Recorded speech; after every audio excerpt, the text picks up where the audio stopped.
Hello, everybody. John Anderson, ArcVision Customer Service Manager here. And joining me is Randall Stevens, the owner of ArcVision, President, CEO, guy who makes it all happen. And today we're going to talk again about the new features of the ArcVision dashboard. And I'm going to go ahead and hand it over to Randall, and we'll take it from there. All right, thanks everybody for joining us. I guess I'll start out by saying one of the first things that we're trying to do is to do a lot more of these live webinars. We're working on a lot of new and exciting things, so we're going to try to do a lot more of these kind of sessions so that it's informative and keep the information, because we're starting to roll out a lot of new features at a pretty quick pace. So we think that this is a good one. Hopefully you guys will find for getting some of this information and being able to digest what we're doing. So we're going to spend a few minutes today. I'm going to talk a little bit about this dashboard product, which we've actually had versions of dashboard available since I think 2009. We actually launched the kind of first version, V1, of a dashboard product. It was primarily being used to download content. So you could go and find, sort through and search through thousands of pieces of RPC formatted content. And it was basic functionality was to let you find what you needed, get it downloaded off our servers, and use it in your daily environment. So what we went to work on over the last couple of years, though, was kind of rethinking and reinventing that. This past August, we launched the second version of this dashboard with a lot of the work that had gone over the past couple of years. So we've begun consolidating a lot of the services. We've begun to integrate the commerce services, so you can actually make purchases right inside the dashboard.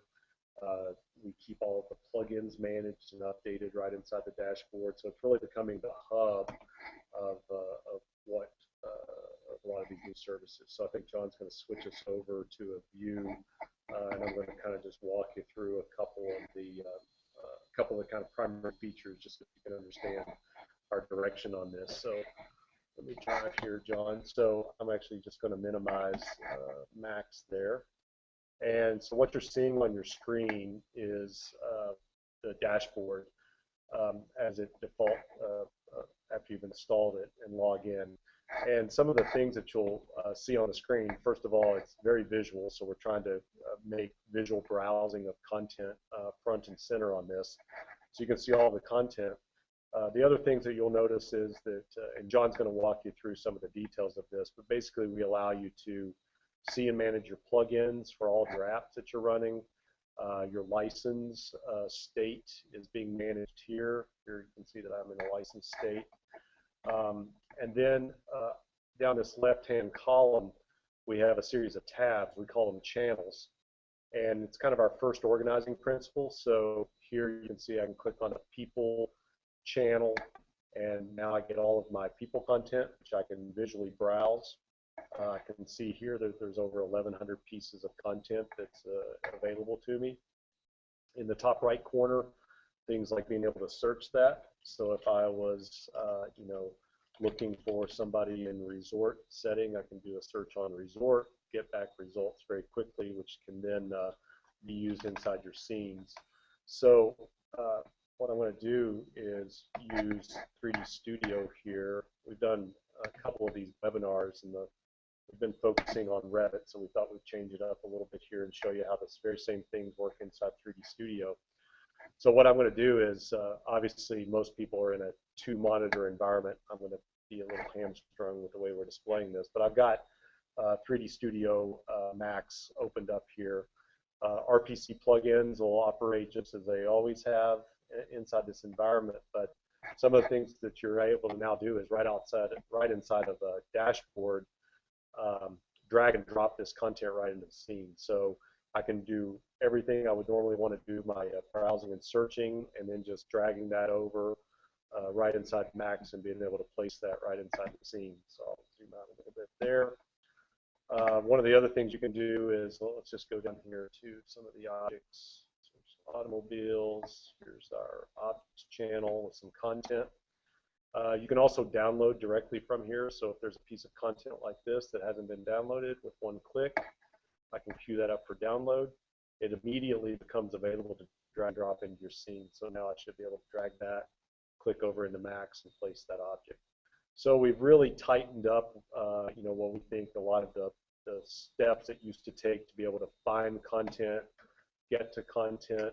That's the goal of Dashboard, is to be able to make more and more content accessible to you and let you get your job done more quickly. I'm going to show you one quick thing. A lot of these are, this is all features. Everything I've shown you is available today if you get Dashboard downloaded and installed.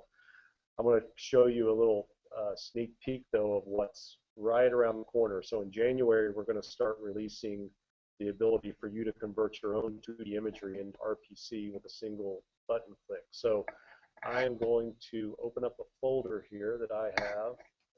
Get my mouse to work right. There we go. So let me pull this folder over here.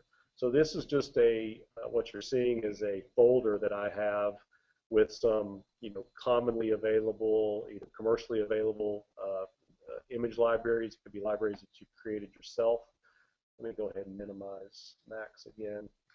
These are all 32-bit TIFFs that have an alpha channel built into them. So what you're going to be able to do now is take any of this 32-bit image data. I'll just drag one over for now, but I can drag this right over on top of Dashboard.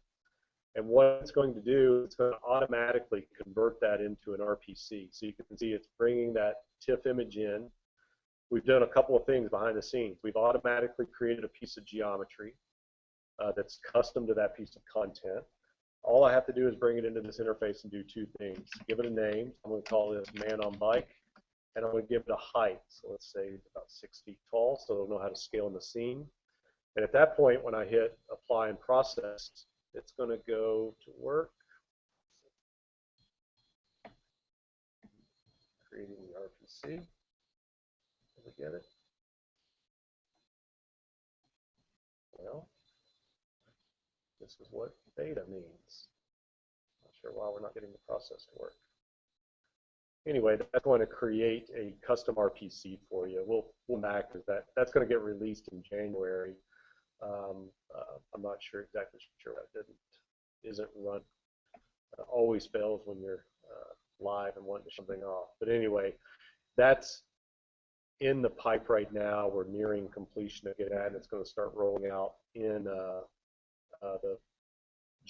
late January time frame. So if that's something that you're interested in using, we're going to be rolling it out to alpha and beta customers in January, making sure that all the everything's working properly, and then roll out in general for everybody else. So I'm going to, that's in a nutshell the kind of basics of Dashboard. I'm going to turn this back over to John and let him walk you through some of the more kind of specifics and some configuration things that he's seeing a lot on the help desk. So a lot of you probably haven't downloaded the very latest Dashboard. We did two types of deployment. We actually released some Dashboard and push that went out to everybody, and then we have dashboards that you can download if you go to arcvision.com/dashboard. So the build that's most current right now, 2.0.0.4, and with that build, you'll actually see down in your system tray, and I don't have a way to show you this right now, but if you right-click on the ArcVision dashboard icon, you can choose release license or get license. Now the reason this is important, if you're in a floating license environment, is if someone else wants to use the license, all you need to do is just right-click in the license. It's then available to other users that are in Cloudpool, and to get your license, all you do is then right-click again to get the license. And you'll be able to tell that you're in a license because if you don't have a license, you'll see a blue button that says Buy Activate License. Once you have the license, it'll show up, it's gray, and say License. It'll give you information about your license, who it's managed by. And we're also working on some admin tools now. We won't get into those too much, but right over here, this is another feature that's coming.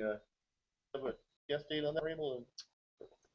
First year? No, well, I think it's sooner than that. It's going to be coming out here in the next few weeks. We're in testing right now on this, but the ability for you to see and manage if you're the admin within your environment, all of the licenses, license states. So that's what I'm pulling up here. And this is going to make life a lot easier for your network admins. It'll be a lot easier for everybody to know who's currently using a license, and they'll be able to easily move it from one computer to another. One of the great things about the new dashboard is the portability of the license. Historically, If you wanted to use a license at home, you'd have to somehow VPN into your network.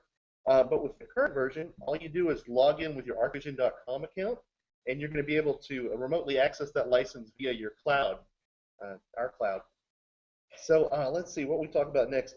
Auto detection is a new feature that's included in this. And the way auto detect works is if you had a user who's used the activation code on their computer, what's going to happen is everybody else on that network is then going to become available to be part of that pool. So when they log in, they're automatically going to be known if they use an activation code. And that's unique to the floating licenses. So if you've got a floating license in your environment on your local area network, as dashboards are installed on your network, they'll automatically join your license pool basically and be able to have access to the licenses. So we're just doing a lot of we call it cleanup work, but it's a lot of the how do we get the mechanisms in place that make life easier, so that it's just should be largely transparent to the users, and then trying to turn around some new admin tools to give the admins in these environments more visibility of who's got licenses, who's using them, and managing those pools. And another challenge with software development is keeping everybody on the same version. And the plugin software button here is going to help us do that. Now we can keep all of your plugins up to date. We can also keep the dashboard itself up to date. Just inside of here, anytime there's something new released, if it's pushed out to all users, we're going to have a very big update coming towards the end of the year. You'll be able to just click here, and it'll update your dashboard. It'll also let you update each version of your plugin. If there's a new version of the RPC plugin for 3ds Max or Photoshop that comes out, you just click on here, and this will give you the status if it's needing to be updated or if it's already installed. So as far as troubleshooting, right now the biggest issue we're seeing is with multiple users using the same login for their dashboard. So I keep preaching this to everybody in each one of our webinars, but make sure that when you install a dashboard and you go to log in, you create your own account. You don't need to be the purchasing agent to do this. Anybody who's using dashboard, just create an account, and once you log in, you can then either automatically be added to that license, or you can use the activation code and be added to the license pool. I'll jump back over here, John. Just we got a little antsy on our creation, but you can see over here now I got a custom RPCs tab, and the content that we created showed up there automatically. And I'm going to tempt fate here, but I'm going to pull my Max scene back up over here and zoom out just a bit so we can see this. I should be able to drag and drop that piece of content that we created. Nope. Oh, I'm sorry. This is an older version of the plugin, it looks like. So yeah, that's we'll have to show that to you a little later, that feature. I said I was tempting fate, so. Another reason that having the dashboard always lets you know what version you have is important. Fortunately, this is an internal build, so you don't have to worry about that. So while we have Max open, there's something else I would like to show you. By default, when you install the RPC plugins now, they're all going to default to 127.0.0.1. And that's important because we're telling the RPC plugin to look at the local dashboard, and the local dashboard is going to serve out all of the license and content path information that historically we've depended on the ArcVision Content Manager for. And the ArcVision Content Manager has been completely replaced by the dashboard. There's not really any reason for anybody to have an ArcVision Content Manager any longer. So if you haven't already upgraded the dashboard, please do so now. The dashboard's going to make your life a lot easier. We've got lots of new features coming out. Randall, is there anything else you can think of that we need to tell them about in this webinar? No, nothing off the top of my head. Like I said, we're going to be doing a lot more of these. There is a live chat session, so we haven't looked to see if anybody's got any questions over there, John. See if anybody's posing any questions. If you've got any questions for us, there is a live chat window that's underneath. And then, of course, John is, any of you that have ever had any trouble, I'm sure have been able to get a hold of John, and he'll help get things straightened out. But I think in general, what we're trying to do is to get all of these tools more streamlined, make it more transparent, easier to use. Some of the other things that we're doing, we showed you some of the admin tools. We're doing a lot more work. In fact, I think we're doing another webinar tomorrow. We have another webinar scheduled for tomorrow. That's going to get into more of the how do you deploy this stuff across the network. We've got a lot of customers who are now, traditionally a handful of people in an environment using it, but we're starting to be deployed more widespread, particularly places where people are using RPCs inside of Revit now across a larger environment. So we're putting more attention to the administrative side and that transparency and the license management and all those types of things. So as John said, getting up to date with the new dashboard, you'll start to see these. And then we're on a very rapid development schedule for a lot of these new features. The creation stuff, which obviously you saw that I was trying to kind of show you how that stuff works. We'll come back and be able to show you in some other demos here over the next few weeks of exactly how all that is working. Anybody who has a lot of content that they would like to get converted, we'd love to talk to you. Just contact John, get on our beta list for that, and we'll make sure that you're one of the early people to get access to that. And got a lot of cool and exciting new features coming. So first step is to get dashboard installed. But thanks everybody for joining me, and tomorrow you can join us again at 2 p.m. Eastern Time. We'll be live again at www.arcvision.com/live. So we look forward to seeing you then. If you have any questions at all, don't hesitate to send me an email, support@arcvision.com. You can also visit support.arcvision.com and create a ticket there. We'll answer any questions you have. Glad to assist. So thanks again for joining us, and everybody have a great day. Thanks.